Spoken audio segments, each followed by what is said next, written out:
All right, we are live. Hey everybody, how you doing? Good afternoon and welcome to the Curse of Oak Island and Beyond live stream. I am your host Jeff Freeman, and right over here we have Jack Campbell with us tonight and our very special guest we have Alessandra Nadudvari, and welcome to you. Welcome. Hi, Jeff and Jack. How are you? Good. And Good. out in the chat, we have Linda. She's talking with everybody out there and kind of getting the room settled in. We got quite a few people showing up, so we're ready to go. So basically, Alessandra, I wanted to start out with a little bit of your background, if we could. And you are originally from Slovakia, is that correct? Yes, I was born in Czechoslovakia. Actually, the older generation might remember that name. Mm-hmm. So it was a communist country at the time, and I grew up behind the Iron Curtain, so Oh, to wow. speak. So we were not allowed to travel without a permission, and certainly not to the Western countries. So Wow.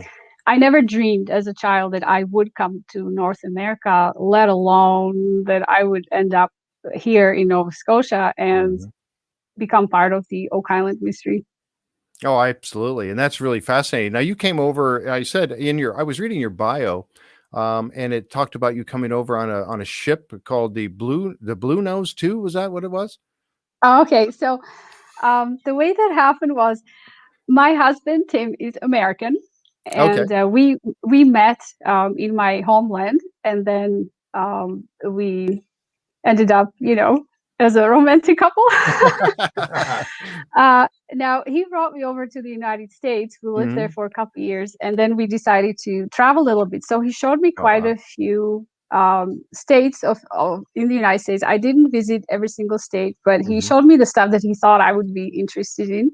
Right. And he then said, "Let's go to Canada." Well, he likes sailing, Mhm. that's his hobby, and he was deciding between British Columbia and Nova Scotia. And the reason why Nova Scotia prevailed was because Nova Scotia was home to the world's fastest fishing schooner Oh, called Blue really? Nose.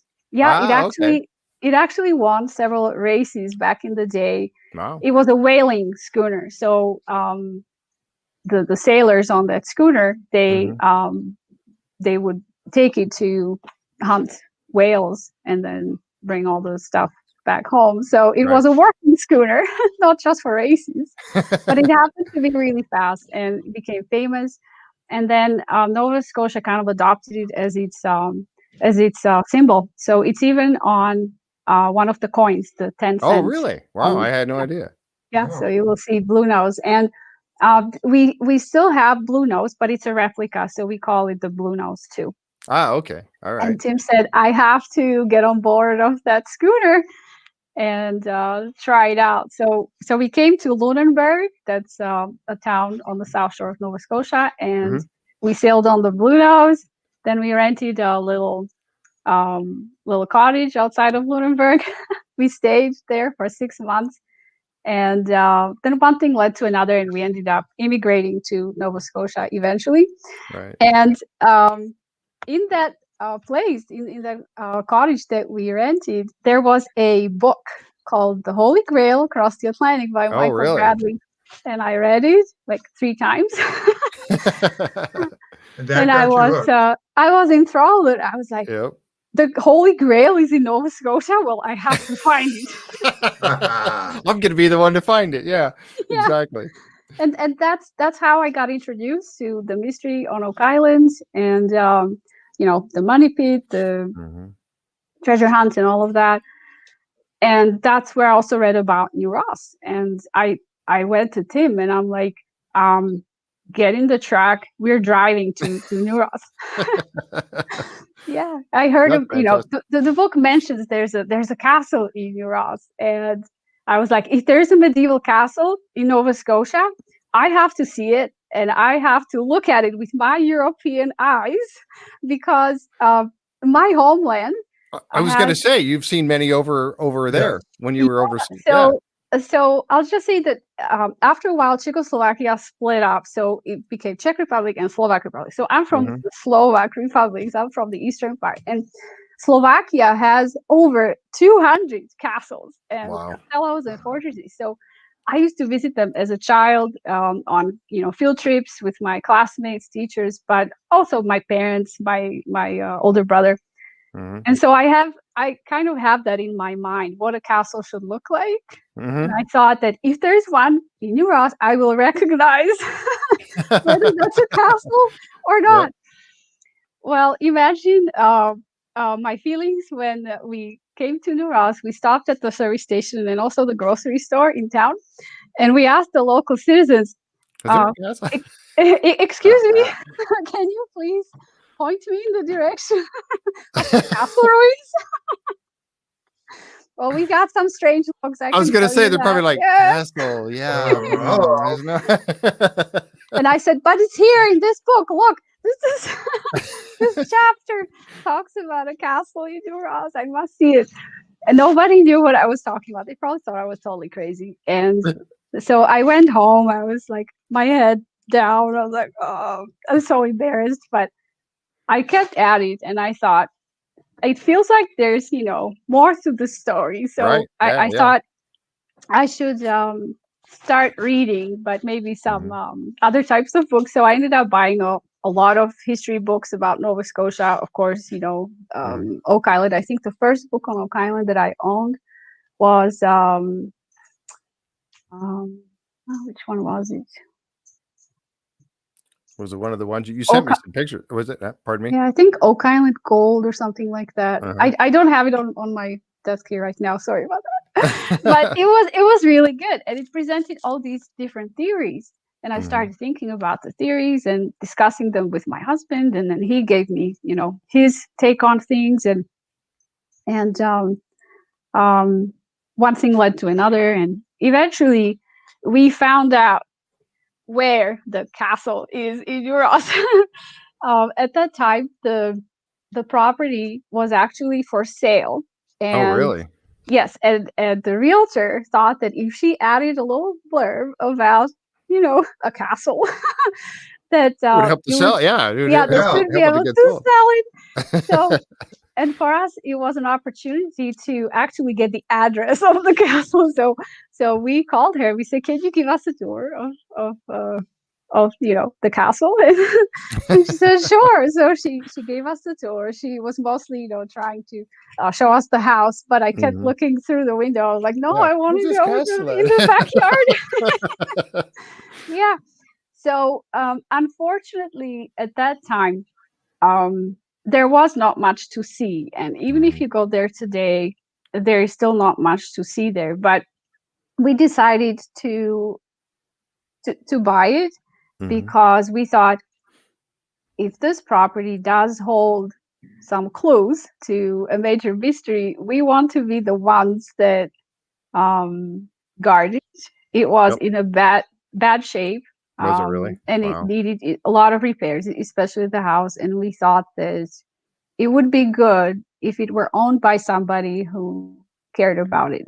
Who's not just going to, let's say, dig up the backyard and put a garage there, or, a concrete pad or something like that. So we are still respectful of the mystery and open-minded.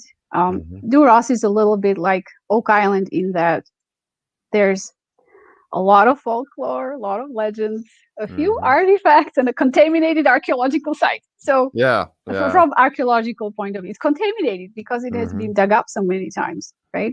Right, exactly. So it's nice that you're preserving a site, though, that otherwise would be gone. Right.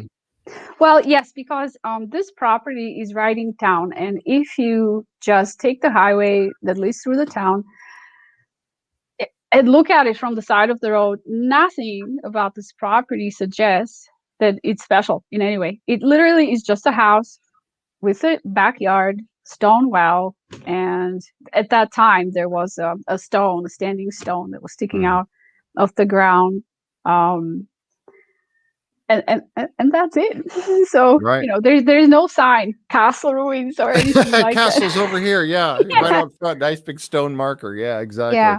So now the property was, before you bought it, was it you had mentioned that it was owned by, was Joan Harris? Was that who it was? Well, before we bought it, it was owned by Brett Brown, and before him, it was owned by a few other people. So it changed hands. This goes back a little ways Yeah, before quite a lot of times. But Joan Harris, whom you have just mentioned, she lived there from, I think, 1972 till 1994, so about 20 years. Mm-hmm. She came there from Ontario. She was the wife of a teacher. Her husband, Ron, taught at the local high school, I believe. Mm-hmm. And Yep. so for 20 years, the two of them lived in the town of New Ross. Now they rented this place and then they bought it, eventually became theirs. And I think they're responsible for some of the house construction, or at least the renovations. And she, I think, had an eye for patterns or shapes. And she noticed the outlines of this really strange foundation in the backyard. There's one book that says that she saw the outlines of the foundation in the backyard, in what's now in what is now the backyard. That she saw the outline in the snow. So as snow covered the place, this was sticking out, and it fascinated her, and she wondered what that was. And another source says that she found the foundation when she was putting in a garden. So she was probably digging, Now that's the one I had heard about the garden. Yeah, right. Yeah. So unfortunately, she's no longer alive. We can't ask her how it really was. Right. Exactly. Wow.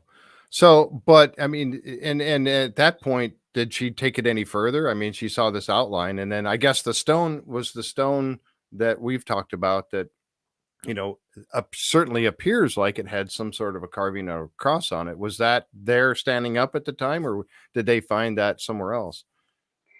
I think what drove her was sheer curiosity, and she decided to remove, I think, 1 meter of the topsoil, so about 3 feet. Is that right? Yep. Yeah, I'm European, so I'm on the metric system. That'd be about 3 feet. Yep. I never quite got used to inches and feet, and my husband said, "Well, just look at it in terms of a Subway sandwich. Half of a Subway sandwich is called a 6 inch, and the whole sandwich is a foot long." Oh, that's hilarious. So I measure things in Subway sandwiches. That's awesome. Yeah. About 3 Subway sandwiches. Yeah, exactly. That's exactly what it'd be. Now, I don't think she went that deep right off the bat. I think she just removed a little bit of soil and a little more and a little more. And she saw that the foundation continued underground. So in the photos, it looks like, it's just one layer of stones, but I think it goes deeper than that. And she went as deep as the law allowed it at the time. Right. Okay. And once it became clear that it's a more extensive structure than just one wall, she started asking the local people, "Can you explain these walls to me? What happened here?" And they didn't know. So officially, New Ross got founded in 1816, and it was a project by the government of Nova Scotia at the time. They wanted to I guess, start new communities, not just along the coastline, but also inland. Inland, right? New Ross is like smack in the middle of Nova Scotia. It's inland, and they sent Captain William Ross and 172 soldiers. They were these bandit soldiers after the War of 1812 who needed a new start in life. Right. So they had the option to return home. A lot of them were from Europe. Captain William Ross himself was an Irishman. He was from Cork, Ireland. He was the son of a clockmaker. And he was from a wealthy family, but he signed up for the military service, ended up in Canada fighting in this war of 1812. Wow. He was stationed in Quebec, but after that war ended, he had a choice. Do I return home to Ireland or do I stay in Canada? And he was married. He already had children at the time. And so he thought that he should stay. And the government offered him this grant of land if he could farm it and establish a community there and turn it into a prosperous town. And so he took that on, and it was a huge job, and it actually I can imagine. Ended up costing him his life. He only lived in New Ross for about 5 or 6 years, and then he ended up traveling to Halifax. He wanted to see the governor because the governor first promised the soldiers, Captain William Ross and 172 soldiers, he promised them land grants, which they got. They even got tools and like sacks of potatoes, seed potatoes, but no plow. The governor would not fund a plow that you can use to till the soil. So they had to do You it got to do everything by hand. Yeah. Oh, that's great. Yeah. That'd be hard to do. Yeah, Captain William Ross requested a plow, and his request was denied. That it was too expensive. That's crazy. That's crazy. Yeah, too expensive. Sorry, you can't have a plow. Here, you can have this old rickety shovel. Yeah, go out there and Oh my gosh. Now, and a sack of potatoes. Right. So the soldiers, they come to the interior of Nova Scotia with good intentions, and they want to start this community. But all they saw was a forest, and they had to, cut down trees and build cabins and clear enough land for some gardens and eventually fields. And it was just a ton of work. And a lot of them, they decided it's too hard, and they left after 2 years. So they lasted 2 years in the wilderness. And the reason why they only lasted 2 years and not, let's say, 3 or 4 or 5 was because after 2 years, the government no longer gave them free rum. So they up to that point, they were getting free rum. They were getting free rum and these biscuits, like some special army biscuits, and tools and other supplies. And the rum it was in these caskets, and they had to carry it on their shoulders from, I think, the town of Chester, which had a port. So so they had to carry that rum on their shoulders and go on foot from Chester all the way to New Ross through the forest and marshes, and like it was a horrible. You gotta really love your rum to go through all that. So after 2 years, the government said, enough. No more rum. And the soldiers, they said, well, no. So two-thirds I can't of be them, happy. I'm not going to do this. No. Yeah. So 2/3 of them left and moved back to Halifax, and Captain William Ross stayed along with the more hardy settlers, and he died about 5 or 6 years later.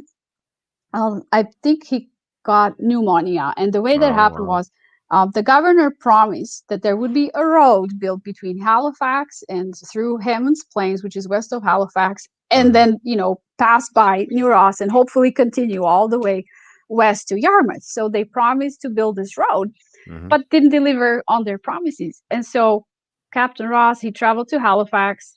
I think he must have been on horseback, and he had a Mi'kmaq guide with him. So the Mi'kmaq are the indigenous people of Nova Scotia. And they were caught in a storm. And they spent like 2 nights in the forest in the cold. And Captain Ross, I think, already had a cold at the time. And he just developed pneumonia, and he died. There was a doctor in Chester, but I think they got him to a doctor too late. Wow. And his wife, Mary, she became a widow at a very young age. And I think by then she had 5 children and this farm and no husband and no military pension, right? Because he was receiving pension. So believe it or not, she stayed there, kept the farm going, raised the children on her own. She did not remarry, and she lived to be about 80 years old. Wow. Yeah. That's fantastic history. Because like you said, and they were going to bring a road through there. So with them having to travel, even that little, you look at it now and it's not that far. You can drive to Halifax and how long does it take to drive to Halifax today? Maybe an hour. Yeah. And back then though, especially without a road, can you imagine how long that would take? That trip would take quite a while. And you're going through the woods and the swamps, because we know there's a lot of swamps there. You'd have to know your way around those swamps too. That's going to be, you can't just probably can't cut straight across because of the swamps. You got to figure your way through all that. That's fascinating. I think one time the governor of Nova Scotia wanted to visit New Ross. He wanted to see how the project was coming along, right? And I think it was his secretary who sent a letter to Captain William Ross and said, well, the governor is coming, so make it look nice, clear more land, show some progress. And so, I don't know how they could have made it nicer than, without tools. Wow. Plow. Yeah, we don't have a plow. But clear more land.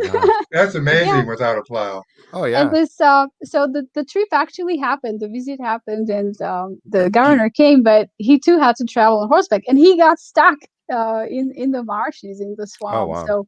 So even he saw that road was absolutely necessary, but it took a few more years before they got started on it. And the initial budget for the road was 600 pounds. Can you imagine? 600 pounds. 600 pounds. Yeah. Yeah. And this was about what time? What time was this? What year? So he came there in 1816, and let's say he lived 5 or 6 years. So he would have died in, I'd say, 1821. Okay. All right. Yeah. Wow. Yeah. Man. Now, he was determined, and he did an awesome job. If that farm, by the way, that belonged to him, it's still there, and it became so it stayed in the Ross family, and eventually, I think it was in the 1970s, the last owners of that farm, the last heirs, they decided to transfer the ownership of it to the government, to the province of Nova Scotia, because they couldn't look after it anymore. That was the time when agriculture was becoming more mechanized, more machinery, and this family maybe didn't have the budget or the desire to go that way anymore. So the farm still kind of in the old shape, right? Which was great for a museum. So the last owner of Ross Farm said, let's set up this beautiful museum. So now it's a farm museum. So it's called the Ross Farm Museum, and that's where Carmen Legworth. Yeah, I was just going to say, we were just talking to Carmen about that last week. Yes. That's very cool. And I wondered what that connection might be. I being Ross, knew Ross, and I wondered if that connection. That's fantastic. And he didn't mention it. Yeah. So he works at the Ross Farm Museum, and I believe it's called like a living farm museum. So you go there, and all of the employees at the museum are dressed in the historical garb. So they wear these linen shirts and costumes, but they're not like movie costumes. They look like the clothes that you could expect to see back in the day, in the 1800s or early 1900s. And they show you all the trades, so you get to see the blacksmithing. They show you how they make barrels. So there's the cooper's workshop.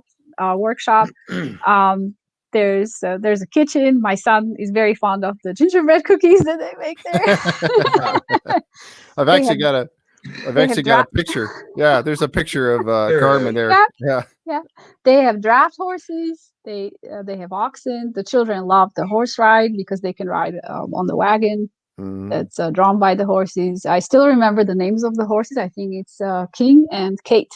Oh wow, that's really neat. And I was telling when we had Carmen on, I was telling them about the fact that my mom did the same thing. She started a heritage society up in northern Michigan, up in the UP, and she was a wool spinner. So they would do a thing where they called it sheep to shawl, and they would actually shear a sheep and then work the wool all the way through to actually knitting a shawl with it.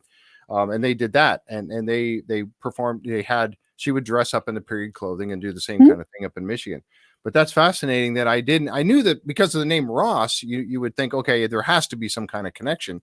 But I'm glad you were able to explain that, because I had no idea, exactly how that worked together. So Ross Farm Museum was the actual farm where he was Captain William Ross lived. Right. Yes. And he built it, he built the first cottage. I believe it was called the Rosebank Cottage. The original and site. It's still there. That's fantastic. Yeah, that's great. That is really neat. Now, go ahead. I want to say that the community got started in 1816, and the first blacksmith arrived in 1817, and his name was Daniel McKay. And it is believed that he actually resided on our property. So our property used to belonged to him, to the first Mhm. blacksmith, Daniel McKay. And some of the artifacts that Joan Harris found in the 70s and 80s, they look like they could have belonged to a blacksmith. Blacksmith. Wow. Blacksmith tools and things like that and everything. Mhm. Yeah. Right. Yeah. Wow, that's fantastic. So, going back a little bit, you and I had talked just the other day. We were discussing a few things, and one of the things that we talked about was going back to early Nova Scotia, like back to the time when the Norse. You had mentioned that the Norse had been there somewhere between 1000 and 1350 AD, something like that. Is that where you were? Well, I'll bring Joan Harris into this again. Okay. She thought that the way the old foundation was laid out and some of the artifacts that she found, she started kind of formulating her own theories about the place. Mhm. She Yeah, you would too. was Yep. not satisfied with conventional explanations. So she came up with this theory that place was the legendary Norumbega. Norumbega appears on the first maps of North America and maybe specifically Canada. And it's shown kind of around Maine, but some people think it was not in Maine, but that it was somewhere in Nova Scotia. And a lot of people keep hoping that it will be found. And on these maps, it's shown as like a small fortress, maybe like a little fortified town, or maybe like a tower. But there is a structure and it kind of looks tower-like. So Norumbega would have been a Norse settlement. And I also want to explain that we know with certainty that the Norse came to North America, and a lot of people say, well, why do you call them the Norse? Just say Vikings.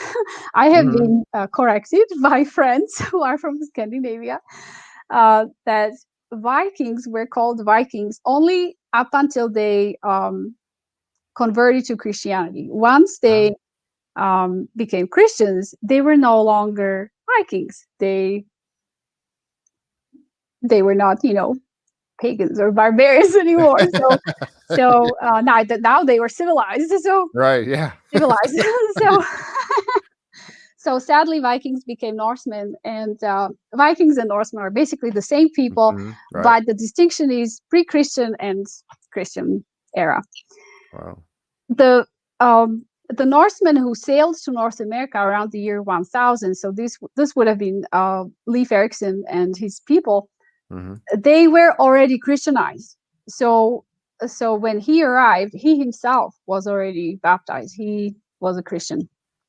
And they stayed here, and we know that Norse ships traveled between North America, Greenland, and Iceland for like some 350 years. And we know that the last ship that returned from North America to Iceland, it was actually headed to Greenland, but I think a storm blew it to Iceland.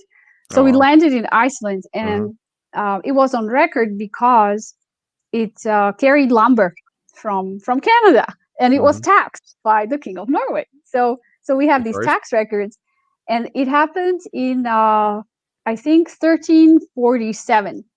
So the last known ship that came from North America to Iceland came kind of in the middle of the 14th century. So they had 350 years to explore North America, right? 1347.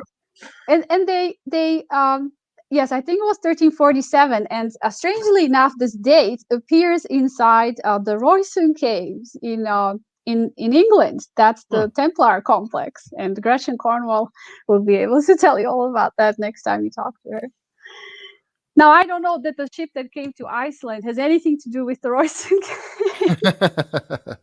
But the 1347. So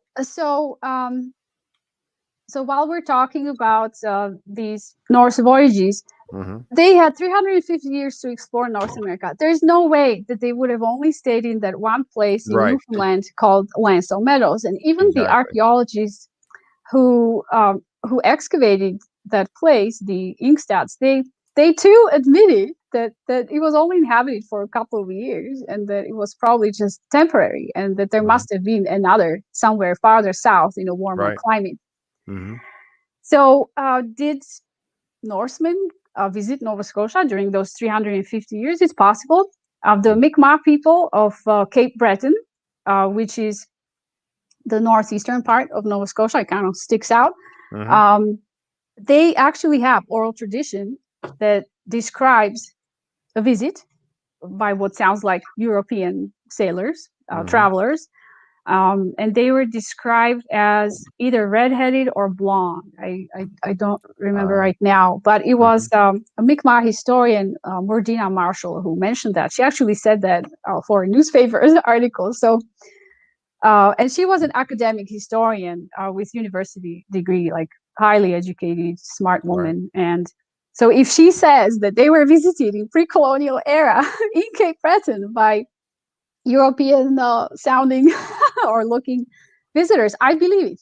And sadly, we don't know if they came from, Greenland or Iceland, or if they were Irish monks.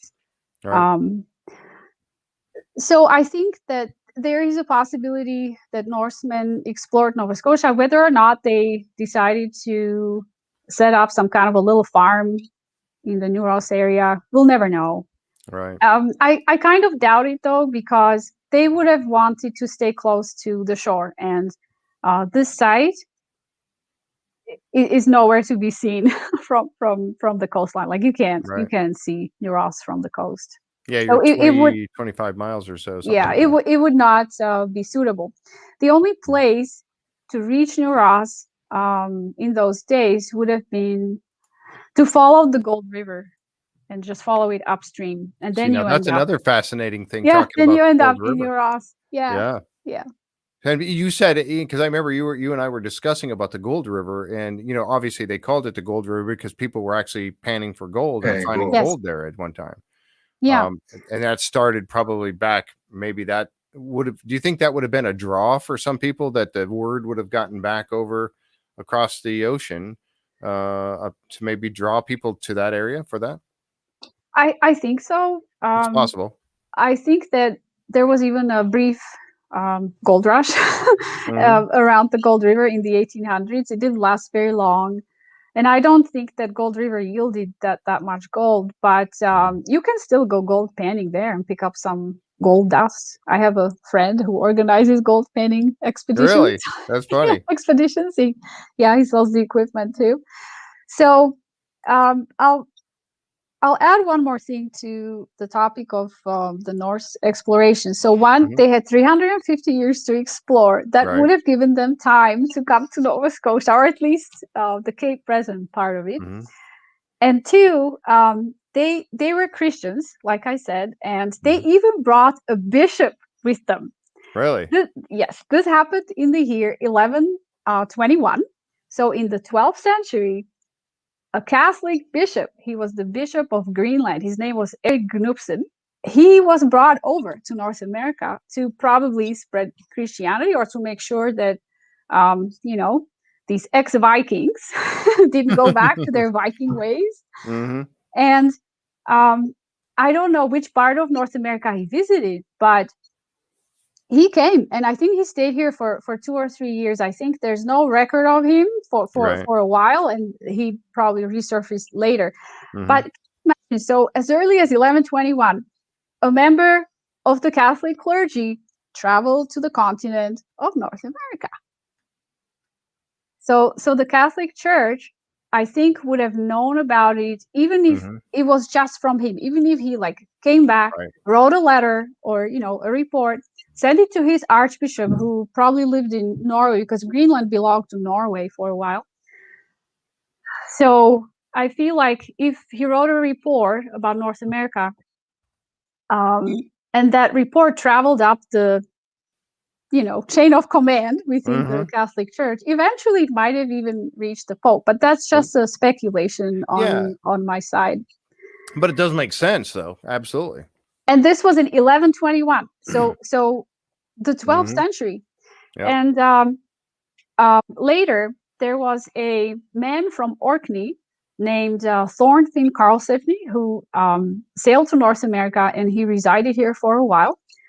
His son Snorri was reportedly Snorri? the first. Snorri was reportedly the first child, the first Norse child born in North Really? America. Yes. Oh, wow. Yeah. So Thorfinn and his wife Gudrid later returned from North America, and they settled in Iceland. So he didn't go back to Orkney. So they settled in Iceland. But check this out. He and his wife made a pilgrimage to Rome. Oh, really? Yes. And again, are connected to the Catholic Church. And who lives in Rome? Well, the Pope. Yeah, exactly. So there's another possibility of a connection there, getting the word back. Yeah, absolutely. Right. So yeah, I mean, it's I think it's pretty obvious, in my mind anyway, and I'm not an academic on this, but it's pretty obvious that, that the word of Nova Scotia and North America definitely went back. I mean, you can't look at it. I don't see how you couldn't connect it up that way. Yeah. Quite honestly. Well, and if we are talking about Rome and the Pope, well, who was the who provided who provided security services to the Pope? Well, it was the Knights Templar. The Knights Templar were the first bodyguards of the popes of that era. Now they have the so-called Swiss Guard, but before that it was the Templars. So I write fiction, so it's easy for me to imagine that one of the popes received the report from Bishop Eric after 1121, and he read it in his study, and the Knights Templar were maybe looking over his shoulder, seeing what they would have known. Wow, or maybe the Pope reading the report, and he turns over to them and he goes, "Are you up for this challenge? Do you want to go to North America?" Well, yeah. And they would do it to expand their influence around the world.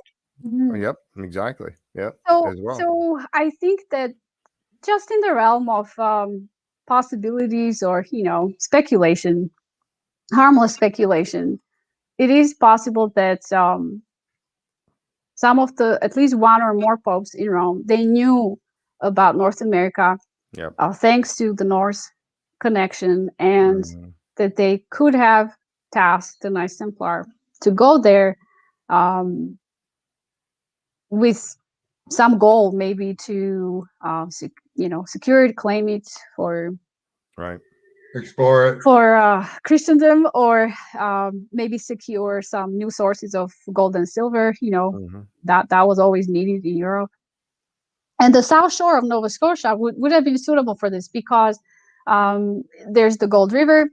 We have we had gold mines on Hammond's Plains, so that's an area outside of Halifax. Then I think north of Dartmouth, there were mines called Rawdon mines, and then west of Oak Island, there's Lunenburg, and outside of Lunenburg is a park called the Avens. There was a gold rush at the Avens. There was even, I think, a little book written about it. So we know that Nova Scotia has gold deposits, and they were easily, or somewhat readily accessible from the surface and from the coast. Right. So gold would have been an attractive. Definitely a draw. Sure. Oh, absolutely. Or a draw. Definitely would have been a draw for people to come over. Yeah, exactly. Because they were constantly looking for that, because that was a source of, wealth, through the gold. And there was quite a bit of speculation made about Oak Island, whether or not, some of the tunneling that was done on there was looking for gold mines. We don't know for a fact. I mean, there, you talk to, Doug and some of the Charles and some of them, and they were saying there's actually no record, I guess, of looking for gold on Oak Island, but the Gold River being so close. And I think the Gold River, I think you and I had asked you about this before, but does not the Gold River jump out into Mahone Bay or right in that general area? Yes. So makes sense that it would be in that area. Yeah. So in that book that I mentioned before, Holy Grail Across the Atlantic by Michael Bradley, he says in the book that the word for oak in Celtic tongue also means door and to the right. If I'm remembering it correctly, it means door, but also right, like the right side or right hand. And so if you're on Oak Island and you travel, you take the right direction, you end up at the mouth of Gold River. And if you follow it upstream, you up outside of New Ross. So to Michael Bradley, that all made sense that, you know, Oak Island and New Ross are connected to be at the Gold River. Right. And this is the book you were talking about here. It's actually a good book. I don't know if it's out of print or not, but you can probably buy some used copies. And he also has a website. So just look up Michael Bradley. He did some more research in Quebec and Ontario, I think. And he found found out about some interesting artifacts found in the lake called Memphremagog. It's a strange name. So I think he did some research about lakes Champlain and Memphremagog, and there were some interesting artifacts found there, like an iron spear, what looks like a gargoyle, which is really a stone statue that would have been attached to, let's say, I love gargoyle statues. The rooftops on Gothic cathedrals, on the corners and things like that. Yeah, exactly. Yeah. And so it's this ugly looking stone head. What was it doing in the lake? Like, who uses gargoyles nowadays? Yeah. Right? And this was a lake. What was the name of the lake again? I think the gargoyle was found in Lake Memphremagog. You have to look it up on I Google gotta Maps write or that Google down. Earth. But just visit his website. Look up Michael Bradley, and so that photo of that gargoyle head is there. I showed it to Sean Williamson. I said, Sean, is this a gargoyle? You know Gothic cathedrals, and he would know. He would know. And he told me that. Well, I thought it was a camel, and he said no, it's a dragon. Oh, it's okay. Well, at least it's a dragon. I mean, still. You know. Yeah. I mean, that's the right person to ask to know. Yeah, he is. So I told my husband, I said, look, there's a gargoyle that was found in a lake in Canada, and he's like, well, why would, like, who would have carved it and put it there? And then I said, well, maybe it was an emotional support gargoyle that a stonemason brought with him from Europe. Yeah, he had to bring it with him to give. Yeah, exactly. Yeah, that's right. Favorite gargoyle, couldn't leave it behind at home. Oh yeah, I love gargoyles. I keep talking about having a couple on my property right at the entrance. Where you drive in my driveway and have them out there on the entrance. I've always wanted to do that. Yeah. Now, south of one of these lakes, and I believe it was south of Lake Champlain. I know that it was found in Vermont. So south of one of these two lakes, there was chainmail shirt found, and it was found in the 1800s by a farmer in Vermont, and he found it wrapped in the roots of a tree, very much like runestone was found in Minnesota. It was under a tree grew around it or through it, and he reported the find, and it was talked about it was discussed by, I believe, the British Archaeological Association or something like that at the time in the 1800s. It was mentioned in the journal of the British Archaeological Association, and I have never been able to find a picture or like a drawing of the chainmail shirt, but they described it as being very fine and probably expensive and of Oriental design. So Oriental design. I don't know what that means, of Oriental design. Yeah, because there's no record of anybody from the Orient coming over From the to Orient, North from America. the Far East. I don't think, is there? I don't believe there is, because they kind of stuck close to home. Except Templars who fought in the Crusades, or the Varangian guards that who were basically Vikings hired by the Byzantine emperors as security guards. So yes, a chainmail from Orient could have found its way on the back of a warrior. And I was going to say, I was thinking when you were talking about that, I was thinking, was there any bones found around it, or was it just the chainmail? We don't know. I'm not aware. Maybe it was traded. Maybe it was used as an item for trade or as a gift to the local native people. It would be something very valuable. Yeah, absolutely. Right. And apparently that chainmail was rotted or oxidized Right, yeah, rusted or rusting. something. Yeah, Right. exactly. So clearly it had been in the ground for a long time, and Right, there's no way that farmer could have just gone on eBay and bought himself a right. chainmail shirt and hide it in the ground and say, Yeah. "Oh, look Oh, what I look at, found!" yeah, look at it. I'm famous now. Woo. Okay, all Yeah. right, great. That's interesting. I'm gonna have to look that up because I'd Yeah. never heard of that. What Wow. time Well, period was that? It was That it so was found? found? it was early 1800s, I believe. Okay. Wow. Now, the interesting thing is that I thought about it. I thought, well, couldn't just some colonial farmer brought it there as an heirloom from Mhm. a medieval ancestor? Yeah. I thought, how long was chainmail in use? And I Right. realized that it was probably in use until firearms were invented. So Right. as long as men used swords and crossbows, chainmail was something that Still. Right. you would need. But once the firearms were invented, swords were kind of tossed aside. Men always want the latest and greatest weapon. Oh, So absolutely. Yep. so so firearms came into use, and this medieval armor was no longer needed. Right. So if you look at some of the breastplates, the armor that some of these early European explorers are shown Mhm. wearing in paintings, like or illustrations from maps and stuff like that, or chronicles, it's one piece. The metal is in one piece. So Mhm. Carmen would probably be able to explain how that was made, but it was no longer metal links, Right. All hooked like together. this Painstakingly put wire. together. Yeah. Yeah. Exactly. They hooked them Right. all together, and that's how they So made it. And double thickness in many cases. I would say that by the 1500s, when Portuguese, Spanish, and then French explorers Mhm. started sailing to North America, nobody was wearing chainmail at the Right. time. So this Oh, chainmail in Vermont must have come from before the Right. 1500s, from Right. the sword era, right? Right. When it ended up there, we don't know, but like you said, it had to have been, something of a product of that time period. Exactly. Right. Wow, that's fascinating. I had not heard about that. That's something I'm gonna have to. I'm gonna have to look. I wrote it down. I just jotted the notes down as you were talking about it because I'm gonna have to look into that now. That's very interesting.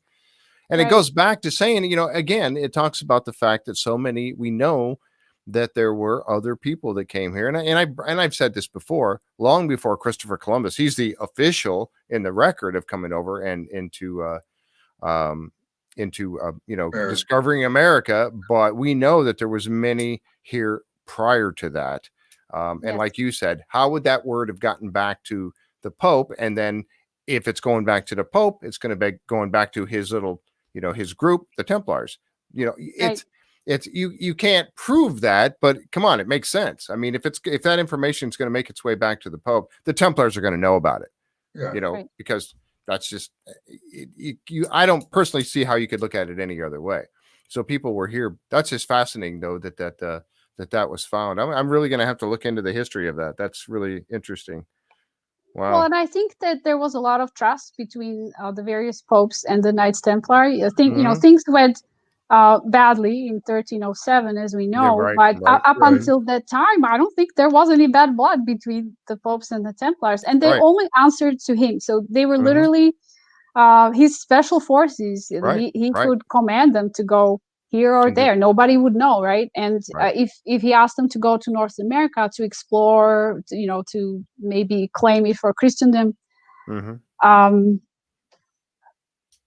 he wouldn't tell anybody Mm-mm. that they were going. They wouldn't have to tell anybody Mm-mm. where they were going. It was private church business. Right. Right. Exactly. Yeah. Right. And a Viking connection in between it, right Right. there also. Mhm. Yes. Well,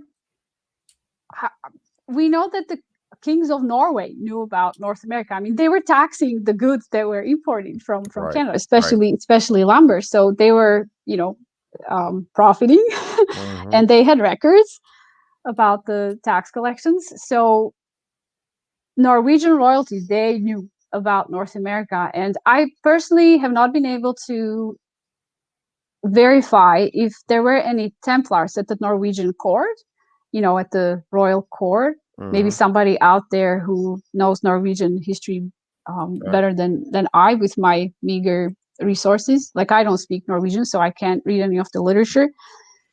As far as I know, there were no Templars in Norway. We know that they were in Denmark, I believe, and the ones in Denmark, they answered to the Templar master in London. So the London Temple was responsible for any Scandinavian Templars. Right. And it is said that there were Templars on the island of Bornholm, which now belongs to Denmark. It's called Bornholm, Bornholm. And there's a whole book about this mystery of these round churches on Bornholm, written by two authors whose name I don't recall off the top of my head, but I think it was. Oh, okay, I don't want to say it wrong. But I believe the title of the book is the Templar Island or something like that, or Templars on Bornholm. What's interesting is that it is said that the Templars from Bornholm assisted the Sword Brothers, or the Brotherhood of the Sword, in conquering, I think it was Estonia. So there were the so-called Baltic Crusades or Northern Crusades, where the Teutonic Knights decided to go conquer the Slavic pagans, my ancestors, Slavs. Oh no. Yeah, I have a grudge there, with Teutonic Knights on behalf of my ancestors. So Teutonic Knights were these German knights, very similar to, let's say, Templars and Hospitallers, but they were German. And the reason why the Teutonic Knights the reason why German Crusaders decided to set up their own order, called, Teutonic Knights, was because when they were in Jerusalem during the Crusades and they got wounded, the French Hospitallers and Templars didn't want to treat them in the hospitals. So there was some beef between the Germans and the French and the English. So the German Crusaders, they set up their own order, Teutonic Knights, and they set up a hospital. And eventually the order grew, and then they wanted to expand, right? So they had a stake in the Kingdom of Hungary, for example, and then they were kind of driven out of there because they got too strong. And then they decided to expand from Germany to the Baltic, and they wanted to conquer the Slavic pagan lands, but the Slavs fought back. And so there's a small order called the Brotherhood of the Sword. And they eventually joined the Teutonic Knights, but for a while, this Brotherhood of the Sword was trying to conquer something for themselves too, and they had a fleet. And it is said, so they were seaworthy; they had seaworthy ships, and they had a fleet. And it is said that they were like an offshoot of the Templar Order, but that's just a rumor. I haven't been able to confirm it. Yeah, I've been looking high and low for information on the Sword Brothers. The Livonian Sword Brothers, but I haven't been able to find much. And the reason why I even started looking into the Sword Brothers was thanks to Gretchen Cornwall. Hi, Gretchen. Because she mentioned in her book, her first book about the site in Wisconsin, right? Yep. There's a carving on one of the boulders there, which looks like the cross pate with a sword under it, and that's the symbol of the Sword Brothers. Yes. I was like, what? Sword Brothers? Okay, I have to look into this. And I actually sent you a picture, Jeff, of me sitting on Oak Island at the South Shore Cove reading a book about Sword Brothers. I think I have that too. Oh, I was going to show this one real quick too. This is Linda found this, and it talks about those books that you were talking about, the secret island, and then the round churches of Bornholm. That's it. Yes. Yes. So the Templar Secret Island. That's it. I think the author is Henrik. No, I don't see it on here. It doesn't say. Or Eric. Oh, this one says Janine Corda. No. That's a different one. Okay. Ehrlich Haagensen. I'm so sorry that I butchered his name. I don't remember it off the top. I have a whole stack of books next to my laptop, and this one is not among them. Okay, wait, let's see if I have it here.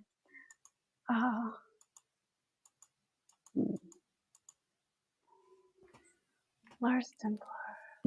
I got another one too here. No, I don't have it here. So that's me reading a book about the Livonian Brotherhood of the Sword And where are on you Oak sitting? Island. That's on Oak Island. So that That's is on that Oak Island. yeah, I was looking at, it's not the boulderless beach, but because you're sitting on a boulder. So that was it down from the swamp. Where is that?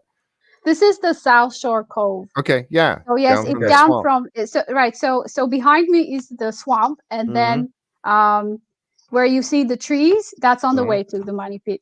Over by the money pit. Okay. Yep. Okay, cool. Yeah, that's really neat. So what I'd like to kind of, we've been going about an hour, and I'd like to kind of bring back towards the property, your property there. Yes, let's talk about Neuros. Yeah. So, getting back to your property, we had the folks from the Oak Island team came out, Oak Island Tours came out. You had, I think you had Rick out there and Tony Sampson and all those guys come out. And that was in season 4, episode 1. And then again in episode 2, I believe, that you were on the show. And you were able to then show some of the, they came out basically. Well, talk about that a little bit. And I think you actually know some of the guys from Oak Island prior to any filming taking place. Is that right? Like Doug or something? You knew Doug or Scott Barlow or something like that? Right. So in my earlier years of living in Nova Scotia, I decided that Oak Island was going to be my main hobby.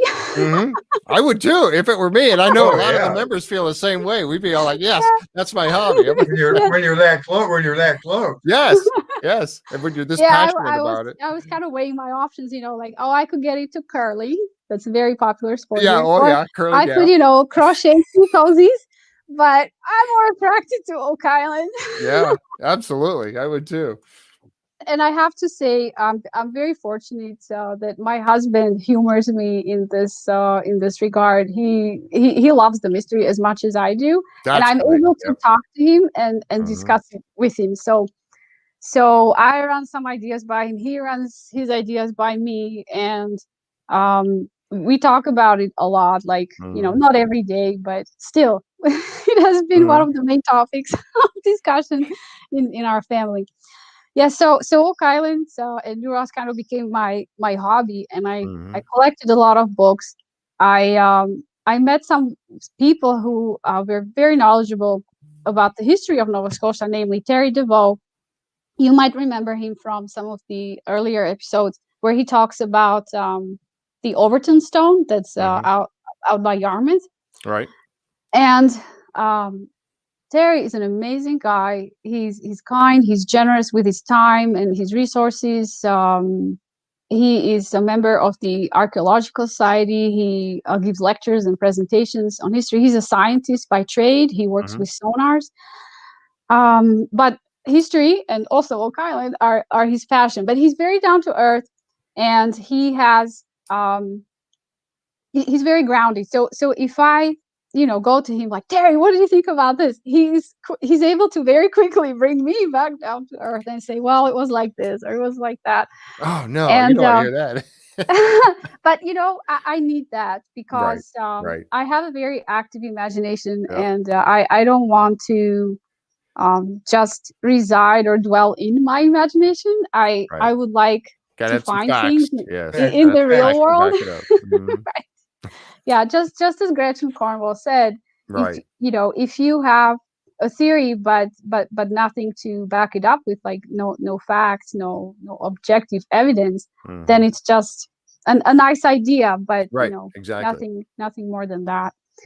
So Terry's great, and I usually go to him first when I have a question. And when the show, The Curse of Oak Island, first started, of course, there were some fan groups on Facebook that sprang out. There were many of them, some of them quite hardcore. There was one called Oak Island Raw, and you were allowed to verbally fight with other people in that one. Oh, really? Wow. But I kind of backed out of there. It was, a little too confrontational. I just wanted to quietly, peacefully discuss the Templar theory with somebody else who somebody else that was interested in that somebody subject. else who was interested in that too. So I I joined this one Facebook group that was dedicated to Oak Island, and I believe that Doug Crow and Scott Barlow were the admins of that group. So they kind of quickly took me under their wings, so to Nice. say, and I was grateful for that, because even though I have lived in Nova Scotia for a long time, and I have officially immigrated here, and all of that, I still feel like an outsider. It's really hard to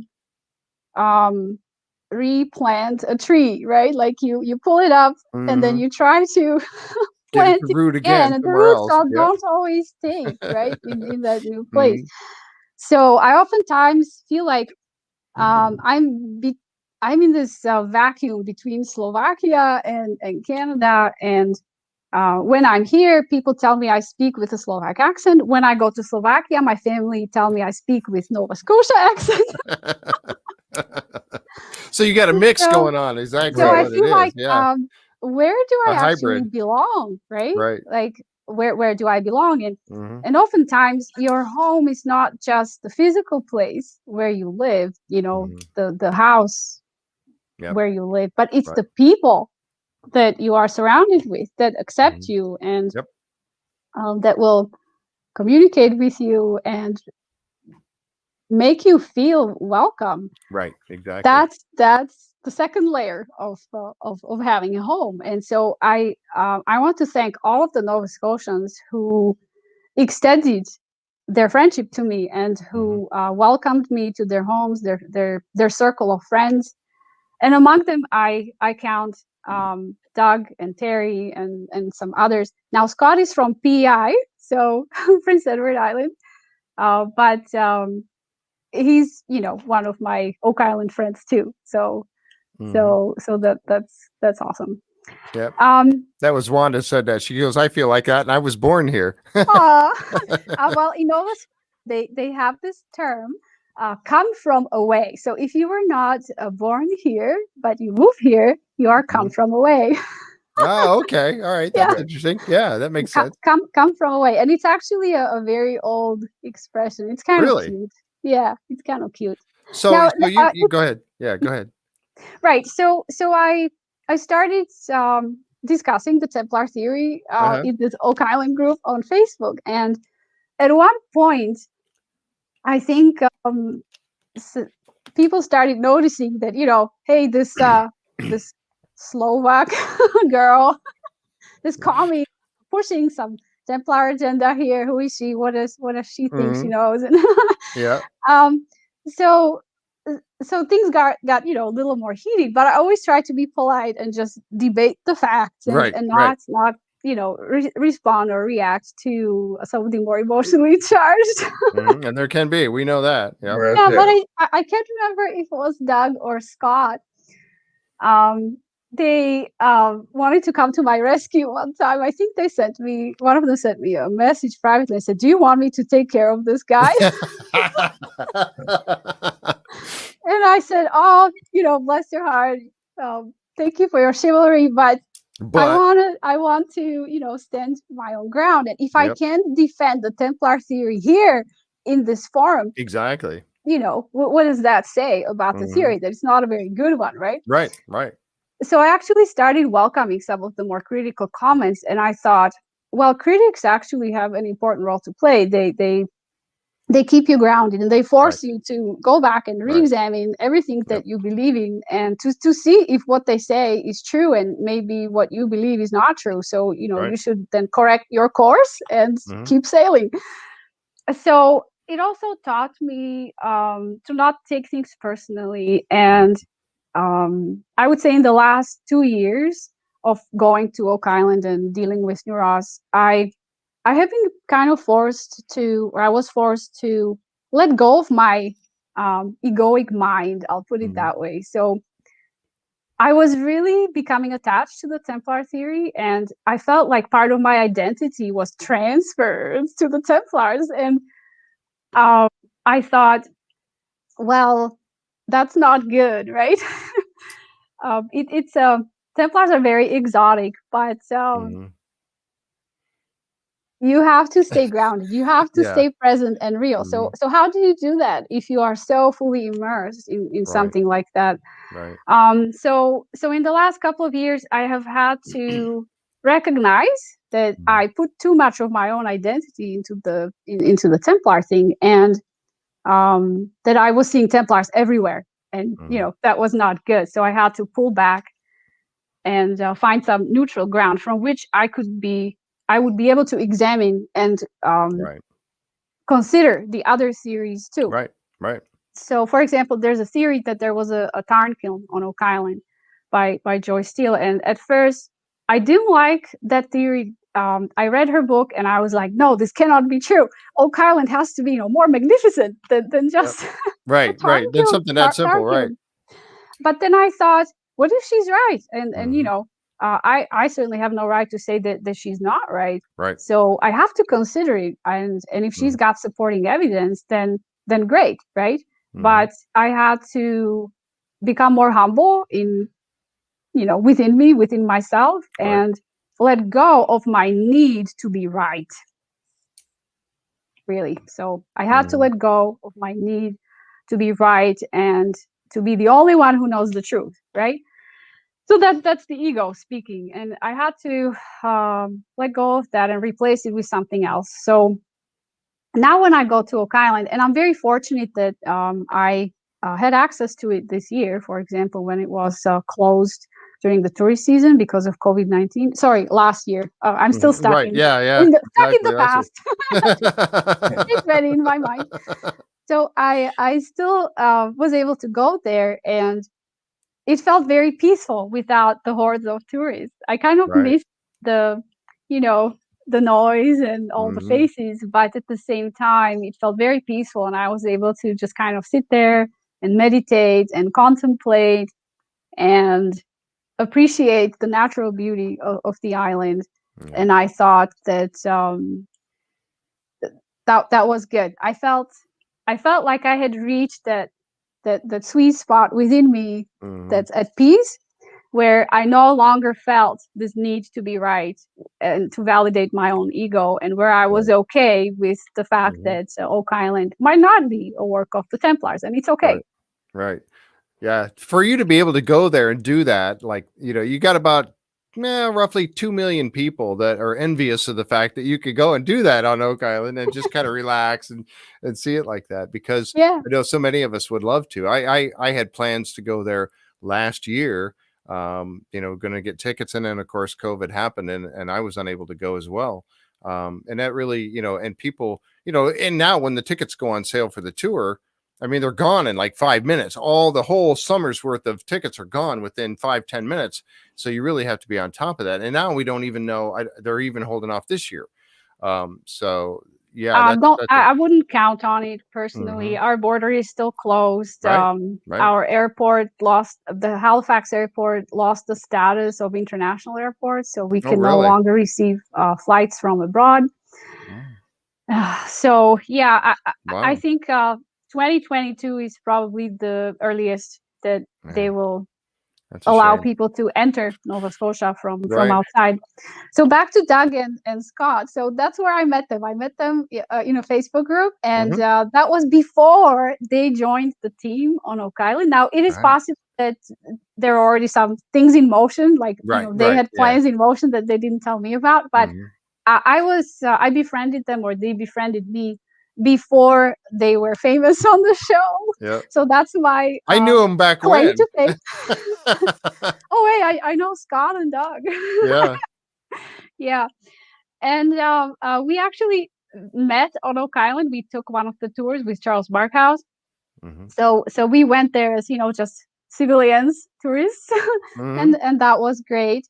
I think Trevor Furlett was with us. He's a friend from, I think he lives in New Brunswick. And then Thomas Kingston, he's a friend with Peter Amundsen, gentleman who presented his theory in regards to Nolan's Cross and the Rosicrucians. Yes, I actually rather like Peter's theory about the Nolan's Cross, and how it could be actually the Kabbalistic tree of life. Mhm. Where I disagree with him is that I still think that could be work of the Templars, because I think they were familiar with the symbol of the Right. Kabbalistic Right. tree of life. That it was the Templars who brought scrolls with them from Middle East and then gave them to Spaniards. Yep. And I think it was Spain where Kabbalah was written. So Yeah, I think so too. And I think that like we need to have evidence to say that the Templars had anything to do with any kind of treasure that may or may not have been on Oak Island. We'd love to make that connection, but we simply can't. But to say that Oak Island, that the Templars have been on Oak Island, I think you're right. I think the cross is the place that you would look to for that answer, in my opinion. Again, I might be completely wrong because I don't have anything to back that up, but I just have that feeling that the cross does play a part in that. And and I was able to actually speak with and had on a show Petter Amundsen, and so his theory about all that is fascinating. I absolutely love that, and I still think that the cross, Nolan's cross, plays a bigger role in what happened over the years on Oak Island. I really do. And I just hope that someday they will, even Aaron, when Aaron was out and she was just on this last season, Aaron Helton and Judy Rudabush was out with her on the show. And they were talking about the cross being very instrumental as well. And I'm hoping to get back to that because they really haven't been able to yet. She was on for a few episodes in a row there, but now we haven't seen anything for a couple episodes. They were going to be looking underneath the cone E, I think it was, which is the bottom of the cross. So, but again, just saying that, I think that does play a role, and I would like to see them get back to that, and hopefully we'll see more of Aaron's theory in that. Well, I like Nolan's cross simply for the fact that it wasn't discovered until like the 1980s, I think, like early 1980s. So this entire time, during the 200 years of Treasure House on Oak Island, nobody noticed it. It was right there under their noses, but nobody knew it was there. So before the Laginas came, it was one of the, I would say, least intact, or no, the most intact Yep. artifacts or structures on Oak Island. So it was there this whole time, and even the original discoverers of the money pit didn't see it. So that cross predates the money pit in my opinion by how many centuries, I don't know, but I think it's really exactly cool. right. I think you're exactly right. Alessandra, when they were at your property, how long did they spend there?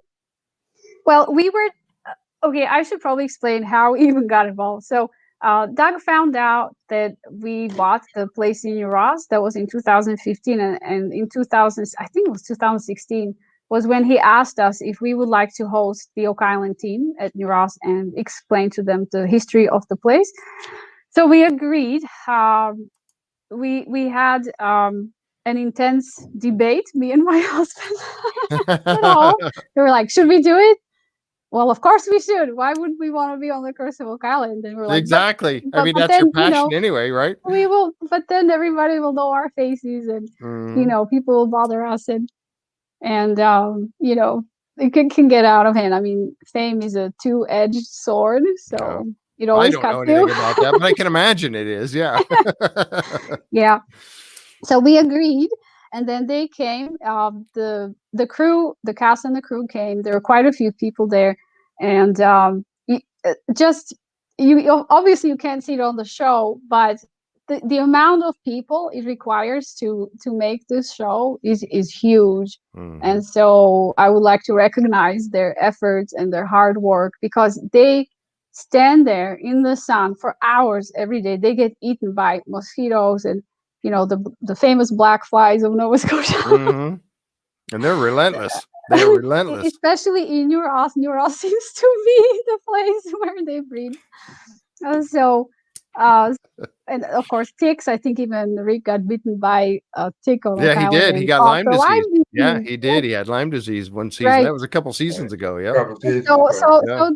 So the cast and the crew, they make personal sacrifices when they make the show, and you don't necessarily become aware of that just by watching the show, right? So they came and they stayed with us for 2 days, and then we filmed another episode a third time, and I think it was a year after that. But that episode never aired, and I don't think I'm allowed to talk about it until it airs. So Okay. We I would understand say, that. Mom. Yep.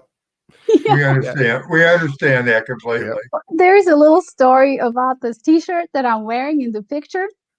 So I'm standing with Doug Kroll, Rick Legina. My husband is next to me, and then Charles Barkhouse. Mhm. And we are standing behind the so-called Hermstone. That's the Right. standing stone that Joan found. I don't know if she found it in the 70s or the 80s, but it was face down, and then she erected it and surrounded with some rocks to support it and keep it in place. And this Mhm. stone is the one that seems to have a cross pate Yep. on the Yep. face of Yeah, it. it sure does. I So- mean, it sure looks like it to me. I mean, you could, and again, this is where we need to get Sean Williamson involved, because it sure looks like, to me, when I glance at it, especially from this point of view right here, it sure looks like there is a cross pate on there. Well, I That's have very weathered, but some you know, photos of it saved on my computer, and when I open the folder in which they are, I just see the thumbnails for each photo, right? And it's in the thumbnail that the cross pate really stands out. So if you just shrink it, you it's can still really notice the pattern. But whether or not it was carved by hand, or if it's a result of just natural weathering, we don't know. So I'm wearing this in the photo. I'm wearing my Lucky Templar T-shirt. the And Lucky Templar T-shirt. All right. Lucky Templar T-shirt, and I was asked to cover it, to not show it on Oh no. the Curse of Why? Oak. I mean, why would they not want to see that? Because yeah, go ahead, explain. I know you got the reason for that, but that's just crazy. Go ahead.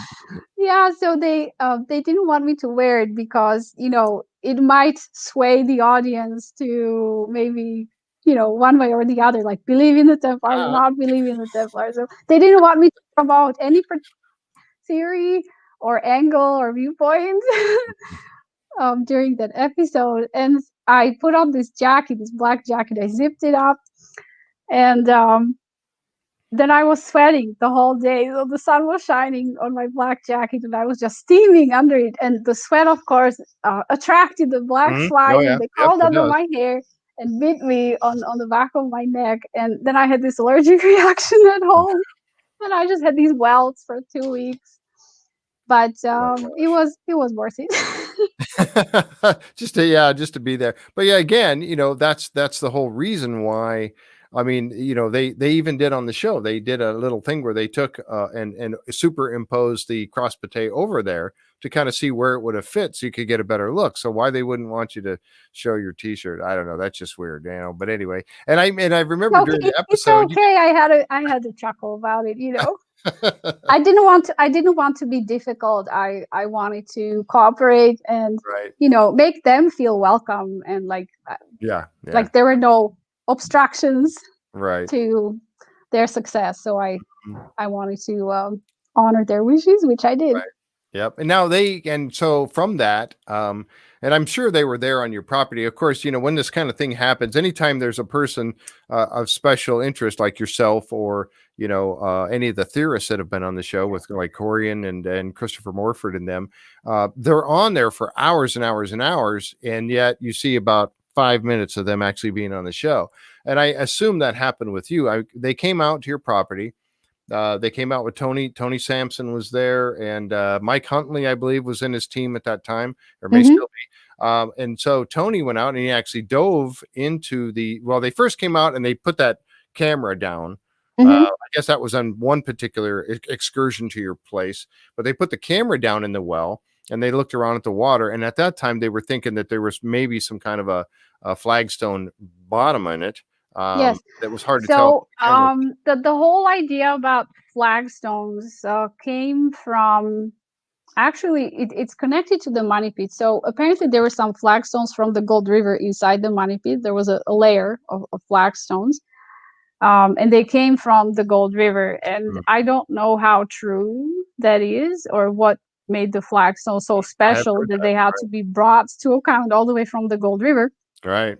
But somebody said that the same types of flagstones were at the bottom of our well. And the whole point of putting the camera down the well, was to see if there are any flagstones. And what we found was that's not the actual bottom of the well. It's a false bottom, or like a plug. We think that the well got filled in partially, and what Tony found was just silt. Right. And I think Tony was actually watching. I don't know if he's still with us or not, but he was watching, and he had said on the show that, and this is something he's actually going to be coming up at the end of the month. Tony's coming on with us on the 27th. And I wanted to ask him about that, because he had mentioned that it seemed to him like there was maybe as much as 2 feet of silt, or, on the bottom there. Yeah. And he felt rocks, I think, or some kind of, he said thought he felt with his feet, he thought he felt like a rocky bottom rather than a flat bottom, more of a stony bottom underneath there. Right. So Joan Harris wrote in her book, which she self-published in the 90s. I think it's called A Castle in Nova Scotia. Mm-hmm. It's out of print now. I know Doug Kroll has the last copy, so if you want it, you have to go to him. So she wrote that the well is maybe 60 feet deep, like as deep as that, and that the fire department in New Ross would go to this stone well and draw water from it to fill up their trucks. Mm-hmm. So the well right now is about 20 feet deep, and it doesn't hold enough water to fill up fire trucks, right? Right. So it must have been deeper. And if it's 60 feet or more or less, I don't know. But I feel like it must have been filled in since Joan Harris. Yeah, because even when they were there and they were putting that camera down in there, you're right, they were only going down about 20 feet. And I think they even mentioned that at the time. And you're exactly right in saying that the fact that they're not going to be able to fill up a fire truck with that little bit of water that was in there at the time. So now she said it was 60 feet deep. That's significant. That's a significant. Yes. And again, the question is, why would you need a well that deep? Because this well, at the depth that it is right now at 20 feet, it's got plenty of water. It even overflows. So there's an overflow pipe. So I feel like 60 feet was unnecessary. So why would somebody dig a well that deep? Like, what's the point? And the stones that constitute the walls of the well, there's no mortar between them. They're just kind of fitted together or leaning against each other. And the smallest ones are at the top, and they grow in size as you go deeper and deeper into the well. So somebody put a lot of thought into it, and I just can't even imagine how it was dug by hand, because it wasn't safe, right? You can collapse while you are digging it. Can you imagine excavating by hand, with a shovel at 60 feet depth, the depth of 60 feet? That's dangerous, right? Like, there were no caissons in the 1800s or 1900s. Yeah, exactly. Right. Have you ever had any GPS or anything done on it to see if there's anything down below? No. We didn't bring any instruments to New Ross that I recall. We're not allowed to do any type of metal detecting without a permit. So the current law in Nova Scotia states that if your intention is to look for, let's say, artifacts, you have to have a permit. And we just haven't done that. Like, we haven't applied for one, and we never tried to metal detect the place. Maybe somebody else did that, but not me or Tim. Yep. Now, I know when Tony went down, and I'm going to show some of the, I got a few pictures here that I wanted to show. And I know that, again, that these were, they were taken at the time, and it left us with a bunch of questions, as many things on the island do. And of course, everybody saw, like, this picture here, as Tony was, I think this one was actually noticed by the camera that they put down in the hole. Or in the well, and got to look at that, and so that's, could it be a natural triangle? Yes, I suppose it could be, but man, that sure looks like that's been carved. Now, we have no idea of saying who would have done that or when somebody would have done that. But it sure looks like a carved triangle down in that well. And then again, there was and this was actually taken from the TV show when they were talking about it. They actually enhanced the picture. And then as you can see, they made it look like there was some sort of an eye in the center, which it does. There is a dimple in the rock. I mean, there's definitely a dimple there that looks like somebody had created as well, Right. and that goes along with the all-seeing eye. Yes. And it has that same type of shape, Mhm. which is also the all-seeing eye that is on the back of our dollar bill. Mhm.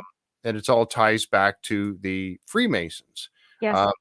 So, and just before we got started on the show today, it's a Templar mark, or could be. So, you would look at that and you would say, okay, well, this has got to be from the Templar, but that doesn't necessarily mean it was, or even the Freemasons. We know there was a lot of Freemasons at the time around there, and there are now today too, right? There's Freemasons. There is actually a Masonic lodge that's literally like 2 houses away Oh, really? from the property. Yeah. So I honestly don't know how old that Masonic lodge is when it was established. Probably, in more modern times. But I'd like to mention James McQuiston. He's one of the theorists on Oak Island, and his theory centers on Sir William Alexander, who came to Nova Scotia from Scotland to colonize it for King James the First. Mm-hmm. So Sir William Alexander was the one who named Nova Scotia. It means New Scotland. So he was a Scottish noble, and he was sent here with his family and other Scottish noblemen to colonize the place in the name of King James the First. So he gave the name, he gave the province its name, and he was here in the, I think, 1620s through 1630s. At which point the Scots were asked to leave because Nova Scotia changed hands. It went from being from belonging to the English crown to belonging to the French crown, and then it changed hands again, and back and forth. It was French, English, then French again, and the Scots they had to leave. Now James McQuiston believes that they hid their own treasure, a Scottish treasure, on Oak Island, but that also Sir William Alexander had some kind of an estate, like a private, maybe even secret estate, built for himself and his sons in New Ross. And Sir William Alexander and his sons became the first Freemasons. They started it. Wow. So did they carve? Did they have an estate there? Did they build a stone well and carve the pyramid with the all-seeing eye in one of the stones? I don't know. Maybe it's a wild theory, but could be. Never know. Yeah. And so, but and I think you and I had talked a little bit about the fact that well predates, goes back a lot more. Does it predate the 1861 founding of New Ross? Do you know? Do you have? I think we talked about that a little bit, but I don't remember the date you were giving me on when that was. But Stone Well's been there a long time, right? So, so if we take the official, recorded, and accepted history, then the oldest age or the earliest year for this well would be 1817, when the blacksmith Daniel McKay resided there. He would have needed a well, right? Right. And even if the stone well is 200 years old, that's awesome. I love it even more. If I can assign a year to it of 1817, that is still a historical well. Absolutely. But Joan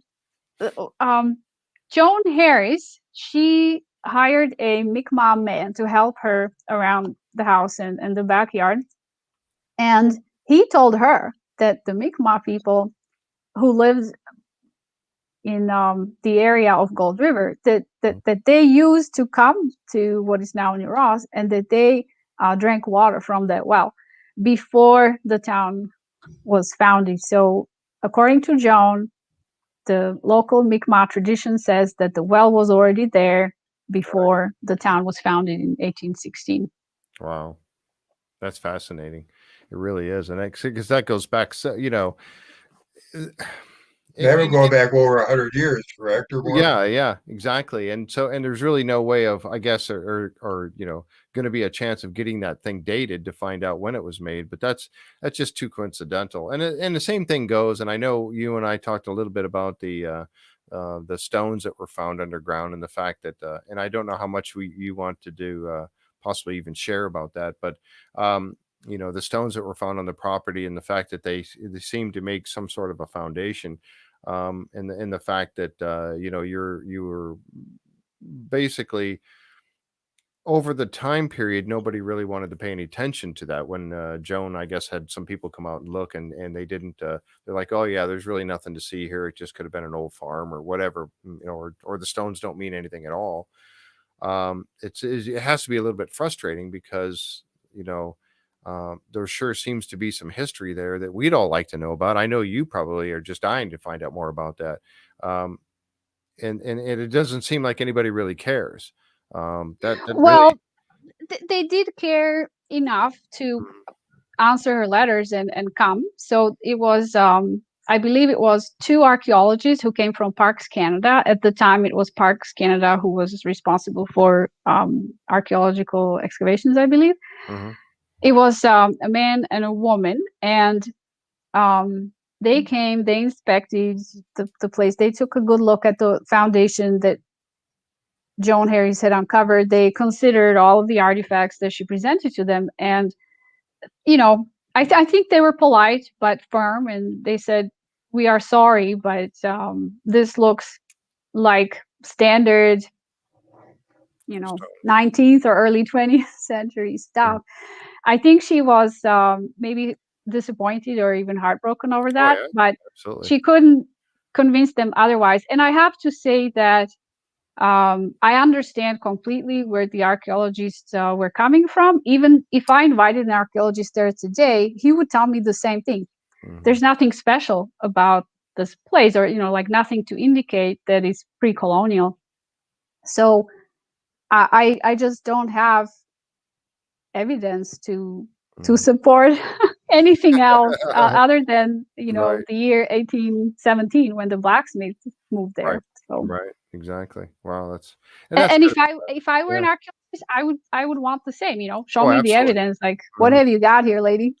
Yeah, exactly. And that's the thing that, talking to Laird, I've had the opportunity to have Laird on and talk with him. And he's going to be coming back on. Matter of fact, next week we've got Laird and Stephen Guptill coming on next weekend. And and he, when I talked to him before, and you ask him, even Aaron Taylor, you ask him, do you have any kind of a theory on what this could be, or what's going on Oak Island, or anything like that? And they, right off the bat, they're like, no, we don't work in theory. We work in artifacts. Right. We work Yeah. in what we pull up Yes. from the ground to tell a story. These Mhm. are proven pieces that we found, like charcoal, dating, charcoal, things of that nature, and it will tell them a story. So they don't work in theory. They work in artifacts and facts found from those artifacts, which, is very true. Mhm. Yes. Yep. Yeah. So, and You so put that very well. yeah, well, yeah, that's exactly what happened on your property there. They're going to come out, and if there's nothing to support saying, oh yeah, this is definitely Templar, I mean, what conclusion can they come to at that? Or really no conclusion, actually, at that point, I suppose. And I can see where that would be disappointing for Joan, and maybe even for yourself, because man, I just have to think that there's more to this. But like you said, now also, there was a little, and again, I don't know how much of this you want to share or can share. But we talked about the stone was removed from the property. I guess it's not there now, right? Is that true, or is that something you want to talk about, or no? Is that the so-called hermstone? The Yeah. standing stone with Yes. the cross? Yes, Okay, yes. so the stone was found by Joan Harris when she Right. was conducting her own excavations, and Mhm. she found it lying face down, and then she erected it, put some rocks around to hold it in place. The stone is incredibly heavy, like you wouldn't believe, and it doesn't have an even shape, so it's really hard to handle without equipment. So I don't even know how she managed to put it up. And she turned it so that it would face the well, so it was almost straight across from the stone well. And she never mentioned that there was a Templar cross on it. If she had seen the Templar cross on it, I'm sure that she would have mentioned it in her book, that she would have seized upon it. But to her, it looked like the Celtic deity called Herm. And from then on, it became known as the Hermstone. Okay. I don't remember if Michael Bradley saw the cross on it or not. It's not readily visible. Funny enough, the best time to see the cross on that stone is when it's foggy outside. So at certain Really? light, from a certain angle, it really stands out. But you have to be lucky. But if that stone was exposed to Nova Scotia weather for several centuries, it would look really bad. Oh yeah, absolutely. Yeah, the weather here really destroys the surfaces of houses. If you have anything wooden outside, unless it's treated wood, you can say goodbye to it after 2 years or so. Right. So this Hermstone, we decided to mention it on the Curse of Oak Island and say that potentially it has the Templar cross pate on it. We said other things about it too. For example, Zena Halpern's idea was that it's not a Templar cross, but the goddess Tanit. She was into this Phoenician goddess called Tanit, Tanit. Okay. And to her, it was not a cross, but a feminine or female figure with outstretched arms. And she said there were other carvings like that elsewhere in North America. So yes, we were in contact with Zena Halpern too, and my husband actually visited her in New York in her home, and she showed him all kinds of maps and artifacts. She was very, very, very cool. If you think she's cool on the show, she was 10 times. I would love to in real life. And very kind, very intelligent, and sprite. So yeah, we miss her.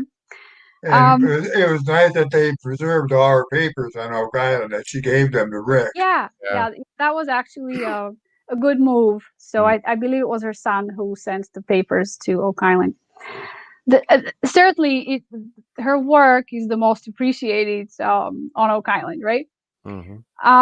So this stone was just sticking out of the ground. There was no fence around it, no barrier to keep vandals out, and we get trespassers there all the time. So we decided to move it before the show aired, before that episode aired, and we said we have to move it to a safe place, because when people see it and hear us talking about Templars, they can just drive up here and take it, or smash it, or something like that. So we took it out of the ground and we decided to store it, and then we made a deal with the Queens County Museum in Liverpool to house the stone. So they have it on loan. And there's actually a neat ghost story to go with the stone and with the museum. May I share? Yeah, go ahead. Okay. Yeah, please do. All right. So I talked to the museum director, Linda Rafuse, over the phone several times. And we were basically discussing the logistics of how we're going to transport the stone to the museum. Because the museum is very heavy and it's a big stone. Yeah. Need a flatbed truck to transport it. And the museum doesn't have a flatbed truck. So really?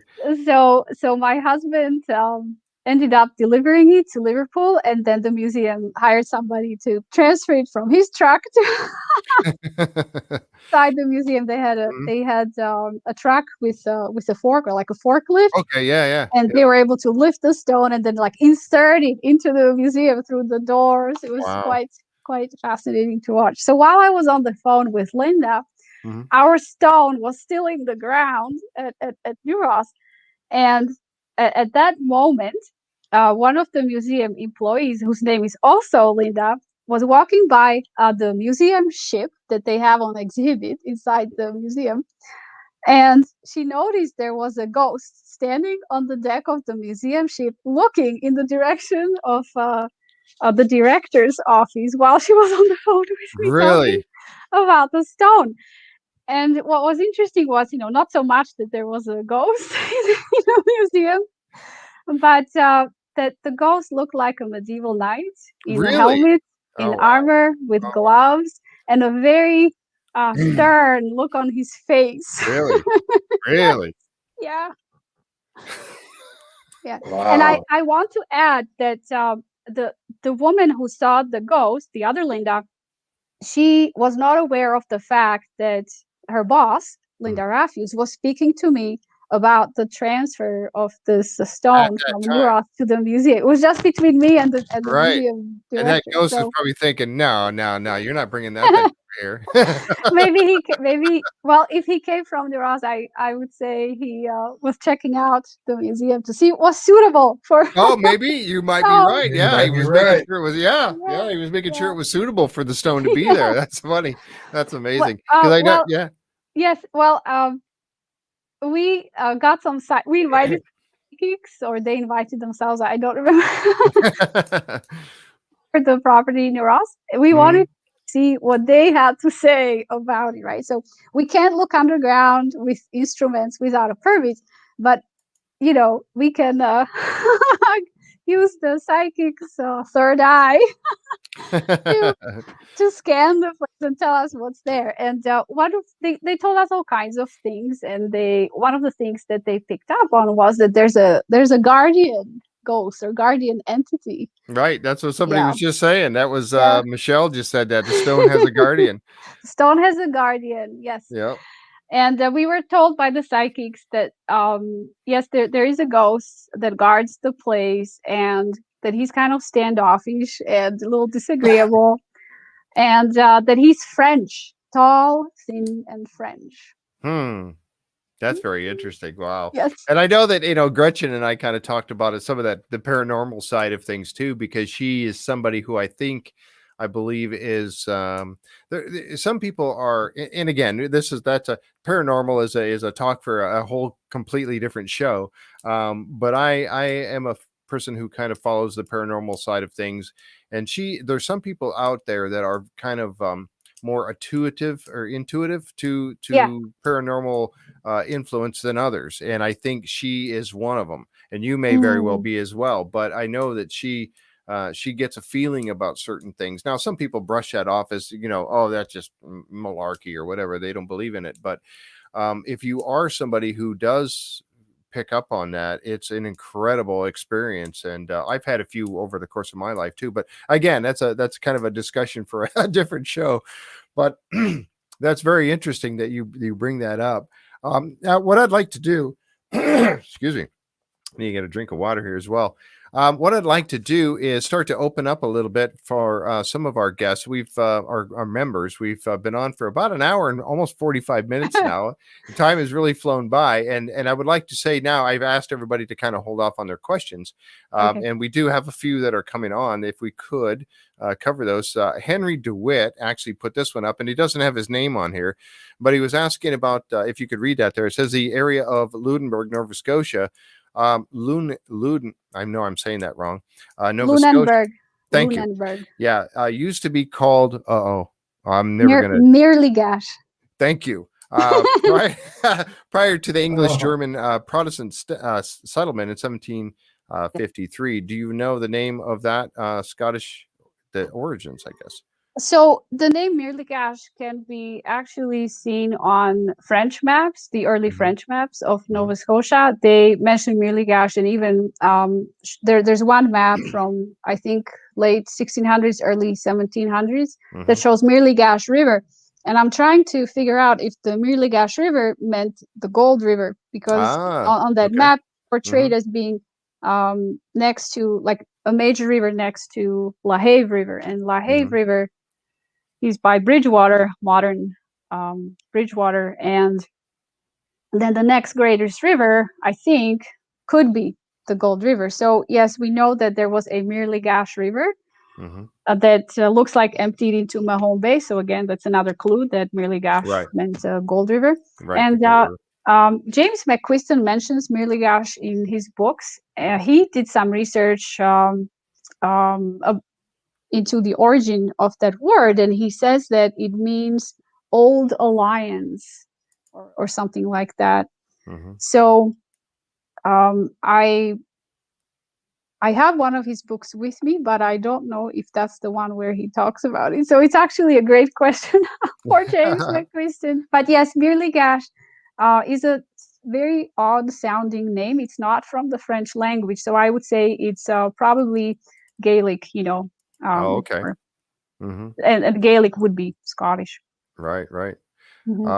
That's interesting. So, okay, I'd like to throw that out there to everybody, any of the members that wanted to ask a question. Now's a good time to throw that up there. And again, we asked you to hold off on that simply because so many things go by in the chat. I mean, we already have over 215 comments that have been made while we've been speaking. Because I've made them wait. I have been, keeping them waiting for almost 2 hours. So I want to thank everybody for their patience. Once I get going about Oak Island or do all sorts of Templars, I speak for a long time. No, we love it. We absolutely love it. You have so much interesting knowledge. Go ahead, Jack. Alexander, Linda's just put on our board here. Books, please. Can you put up a list of good books for our group by posting them in our group page? Well, I know we had the one. We have her, and I've got a picture here. If I could butt in real quick, we have a picture of your books. My book. Have 3. Oh, okay. Yeah, you have your books right there that you've done. I will show you. Yes, I will tell you about my books. I just wanted to show you that I brought all the books that I have that speak about neurons. Oh my goodness! Look at that stack right there. My gosh! Could you put some of those online also, the titles online also for us? Yeah, I don't know if you're. I sent some to Jeff by email, but if you don't have it, I would really recommend the Sinclair Saga by Mark Finan. Okay, let me bring you back up here so it's bigger. Hold on one second. Yeah, let me bring you back up. There we go. Right. So this is the Sinclair Saga by Mark Finan. You can buy it from Amazon. Mark Finan lives in Nova Scotia, and he has written several books about the history. So he has one about Oak Island, but this one mentions New Ross, and it's good. I like it. He did a good job. Another one, of course, is the Holy Grail across the Atlantic. Sorry, I think I'm getting some glare here from my window. And then the Ghost Stories of Nova Scotia by Vernon Eichel. That one, I'm definitely going to get that one. I want to read that one right there. I love one mentions the paranormal activity in New Ross. Oh, really? Okay, I'm going to definitely get that. Then we have Oak Island Nights by James McQuiston, which shows a medallion that was found in New Ross, and it looks like the medallion is from the year 1671. So, yeah, what was he? Yeah, you told me a little story about that medallion. You got a minute just to share that real quick with us? Right. So this medallion is from the British Order of the Garter. It's a chivalric order, and the Knights of the Order of the Garter get this medallion, and there were only so many medallions minted in each year when these medallions were given out to the new knights. Right. And this particular one, it was apparently from the year 1671. So in that year, only 3 medallions were minted and given to King of Sweden, Duke of Saxony, and Sir Christopher Monk. Sir Christopher Monk was in the service of the English crown. And we think that, or rather, James McQuiston, the author of this book, thinks that Sir Christopher Monk gave the medallion to William Phipps. William Phipps was also in the service of the crown. Wow. And he was responsible for recovering gold from a Spanish galleon called the La Concepcion. And apparently the Spanish galleon sank on the way back to Europe, and it was carrying an insane amount of gold. And so everybody wanted to salvage this gold, right? And William Phipps was able to do it, and he delivered the gold to England, and he gave it to the king. And he only got like a tiny portion of it, and probably gave a lot of his own cut to the crew, because otherwise they might have mutinied on the way to England. Yeah, with all that gold right on board. So James thinks that Sir Christopher Monk gave his own medallion from the Order of the Garter to William Phipps as reward or token of gratitude and appreciation for successfully getting this treasure from the Spanish galleon, and that William Phips was sent back to Nova Scotia to search Oak Island and Port Royal and maybe even New Ross for the Scottish treasure. But you're going to have to read this book. It's very complicated theory, and I probably don't remember half of it. But yes, the medallion was found in New Ross, not exactly on our property, but I would say 2 doors down, and was found by 2 boys who were playing with Tonka trucks in the dirt. How cute is that? And they found this medallion. They had no clue what they had found, and they kept it as a, childhood treasure. Right. Yeah. And then later, when they were older, they probably showed it to somebody who said, well, this is quite the find. Yeah. What do you got here? Right. Oh right. my gosh. So it's amazing. And James did a great job of tracking it down and trying to figure out what that medallion was and what year it was from and how it could have gotten to New Ross. Now, of course, critics will say, well, it was just some coin collector, careless. One of those careless. Yeah. One of 3 coins ever made. And he's going to be careless enough to just, I don't think so. Right. Dropped it in the garden and never went looking for it, even though it's the size of my palm, right? Yeah. Wow. Is it really that big? Wow. Yeah, it's large. One thing I'd like to have you talk about, I know you're an author also. If you could talk about your 3 books a little bit before we go and everything. Okay. So I have a son, Nicholas, and when he was about 3 years old, we came back to live in Nova Scotia. We moved away and then we came back. And when we came back, we had a child with us, our son, Nicholas. And we lived in this haunted house and that we had stayed in before. And when we returned to this house years later with a child, the ghost was no longer there. The house was no longer haunted. And we were disappointed. We were like, So my husband said, well, write a story about it.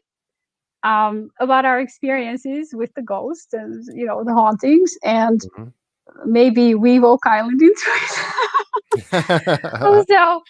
So I wrote the story and I kept expanding on it, and eventually it became a book called Nikki and the Lost Templar. So that's the book that shows the flying raven and a boy in a pirate costume. Right. So that's my first book, Nikki and the Lost Templar, and of course the main character is my son Nikki. But in the book, I made him 12 years old. So I had to project into the future and try to imagine what my son would be like when he's 12. And now he's not quite 12 yet, but now I can kind of check and see if I was right. I was going to say, does he have some of those traits? Yeah, and he actually loves Oak Island. I brought my son to Oak Island when he was maybe 4 or 5. I remember I wheeled him there in a stroller because I didn't think he would last the 3-hour tour. And we went to the money pit, and it was very muddy. Like, it was totally filled with water. He was looking at it, and he goes, Mom, there's a skeleton at the bottom of this pit, and he's got his hands over a treasure chest. So the skeleton is guarding the treasure. Oh, wow. That's interesting. And they have some bones down there, so you never know. He might be right, or it might have been right at one time. It might be all obliterated now, but you might be right. That's interesting. So my son at the age of 4 formulated his own theory on Oak Island. He needs to tell that to Rick and Marty, man. He might get on the show. Well, he did meet Rick Ledina in New Ross. Wow. Yeah. So while they were filming, I had to go and pick up my son at the daycare, and I brought him back to New Ross, and he was kind of bored. He didn't see what the exciting thing was. Yeah. but he rather liked Rick. Rick is very kind, and my son. I think my husband gave him a little voice recorder, like a little handheld voice recorder, and I have a picture of Rick holding my son on his knee, like sitting down on the stairs, holding my son on his knee, and my son was holding the recorder to Rick's face, and he was interviewing Rick. Oh, that's awesome! You got to share that. You And got to share that. I didn't hear the whole conversation, but I know that he asked Rick, "So, Rick, what are your nightmares?" Oh, really? Nightmares, huh? Probably nightmares of not ever getting an answer to what's going on Oak Island. That would be a nightmare. My son is quite a character, and no surprise that I wrote a book about him. So there's actually 3 now. It's a series, and in every book he has a different adventure. He looks for a different treasure, and I did weave the Templars and Oak Island into it. So. Yeah, I know that Linda's talked about the books quite a bit because she has her grandchildren. She's talked about it quite a bit, and I'm going to have to do the same thing because I'm over here looking at the screen because I have your book still up on my screen over here, and I'm going to have to do the same thing because I have a granddaughter. She's only 1 year old. I have too. Yeah, exactly, Jack. Yeah, so I think this is going to be a great read for them. I'm interested in reading them myself. So yeah, you'll be selling a few more of these books. Excuse me. Yeah, now you'll be selling a few more of these, I'm sure. Before anybody buys them, maybe get in touch with me and I'll find out what the shipping would okay, from Nova I'm Scotia. sure it's insane, but I can send an ebook by email. It's no problem. Okay. Yeah, there was another person, and this was, I believe, Tom Burns was asking about, and this was about the stone that was inside the well.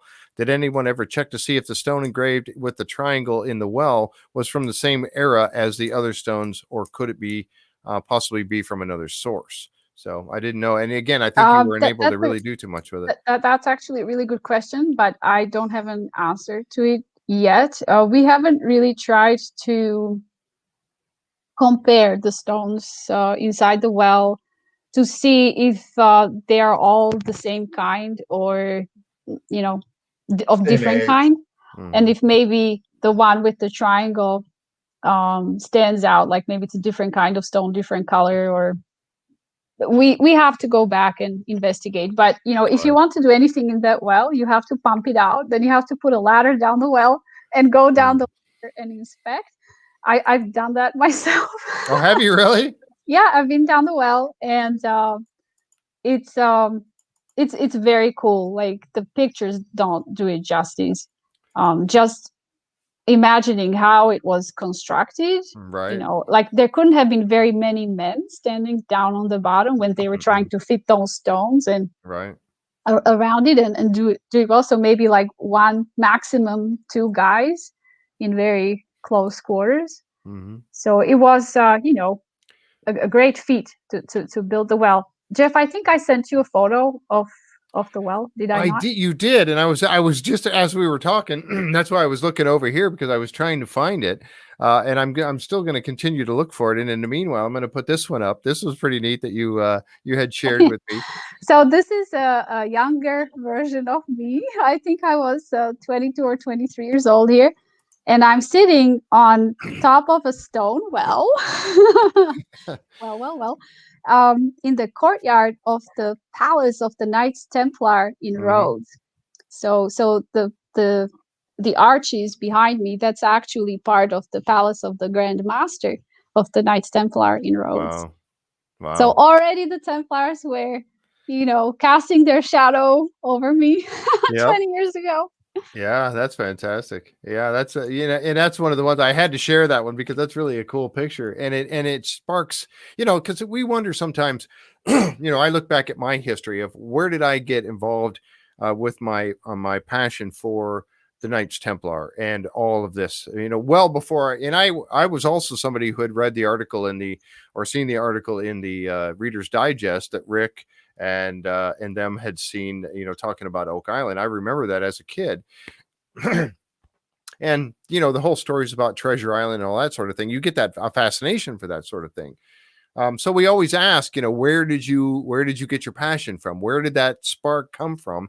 And it was probably growing up and being around castles and the mystique of castles and all that, I would imagine, for you, right? Like in that picture.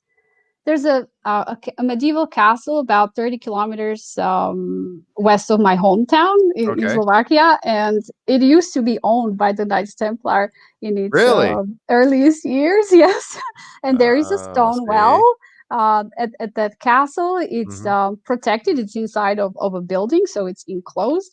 Right. And the stone well is very deep, and it actually also serves not just a source of drinking water for the inhabitants of the castle, but also as an entrance to an escape tunnel. Really? Ah, you see? Yeah. Which the Templars were known for. Yeah. Mm-hmm. So yes, I guess there are no coincidences, and I was meant to walk on this path, and I have embraced it. So I do have, I think I found the picture you were talking about. I did download it, but I'm going to pull it up again. Let's see here if I can get this to work for us and bring it over here. This is the picture of the well that you spoke of. And with the ladder, let's see if I can get this for us here. There we go. Yep, that's it. So that's the well in Neuros. Wow. Yeah. And you need an extra long ladder to. Yeah, I would imagine. You said it goes down about 20 feet now, but originally Joan Harris had said that it went down to I think probably like approximately 60 or 60 more. feet. So how much like stuff has been three times deeper than this? Oh man, I would be so wanting to dig that, like you did, drain it and I get down there and yeah. Well, and the stones you see at the top of that picture, that's the top. That's like the rim when the concrete cap is removed from the well. This is what you see. And these are the smallest stones. So the stones grow in size as you go deeper down the well. Wow. Can you imagine that somebody has to find these stones? No. And then and then build the well and fit them together when they get down there. They had to line the well from bottom up, right? So they had to lower the stones one by one, probably with a rope, and then fit them, and then slowly line the well all the way to the top. Wow, that's fascinating. That really is. Well, I tell you what, and we've had several of the members have said something to us about, we're at about 2 hours now, so we're going to wrap things up. As you can see, it's growing dark. Yeah, it's getting dark. It's starting to get dark here, but we're about an hour different, so I know it's getting later for you. But this is so fascinating, and some of the members have said something about you coming back at some point. We'd love to have you back. Especially after the end of the season during the summer months or something. I don't know how busy you get out there. And I know that there's also things that you weren't able to talk about, things that are going on. But... my plan was to cover all the various theories that have been proposed to explain Neuros, and there's maybe 5 of them. So much like on Oak Island, different people have different ideas to explain the foundation and the stone well and the stone at Neuros. But it's an extensive topic, so we can cover it next time. We would love to have you come back. Right. Also, I'm under an NDA, so there's some exciting stuff that I know, but I can't talk about it. I know. I want to hear it so much. We're frustrated by it, but we understand it. Yeah, we do. Time. Well, exactly right. You think you are frustrated? Imagine me. I'm a woman, and I'm not allowed to. How go on with my life? Funny. Yeah, you ought to be able to we would absolutely love to have you come back on our podcast. Absolutely, and I'm going to throw a little teaser out, something that Alessandra and I were talking about just the other day. We were having a great discussion, by the way, and so we covered so much more that we were able to get out on the show here today. But one thing I'm going to throw out as a little teaser is this little map that she made. And gosh, I totally forgot about it. Yeah, and this is really cool, but you know what? We're gonna have to save a lot of it for the next show, but we'll just give a little teaser. I'll let Alessandra give you a little teaser about this right here, real quick.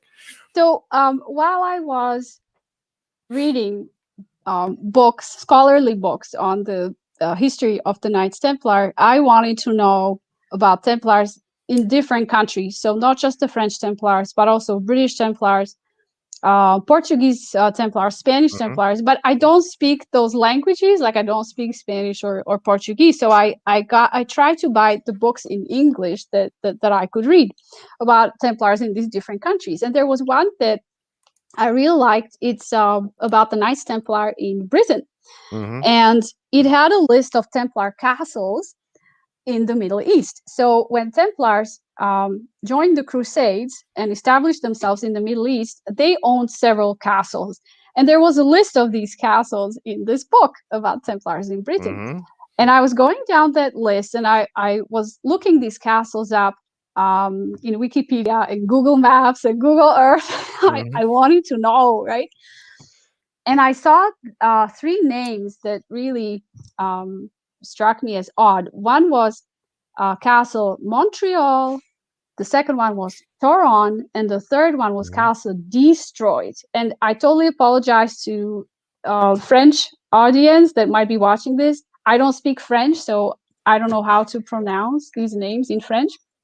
Maybe somebody could help me out. Right. So the Templars had three castles in the Middle East named Montreal, Toron, and Destroyed. And then I thought, well, I've seen these before, but on the map of North America. So then I had to pull up the map of North America, and voila, there's the city of Montreal, the city of Toronto, and the city of Detroit. And they seem to create this, like you can connect them. Yeah. And they are maybe not exactly spaced, like not the exact distance from each other, but you can see the progression from Montreal to Toronto to Detroit, right? And maybe we could even plug Wayne's site to this map.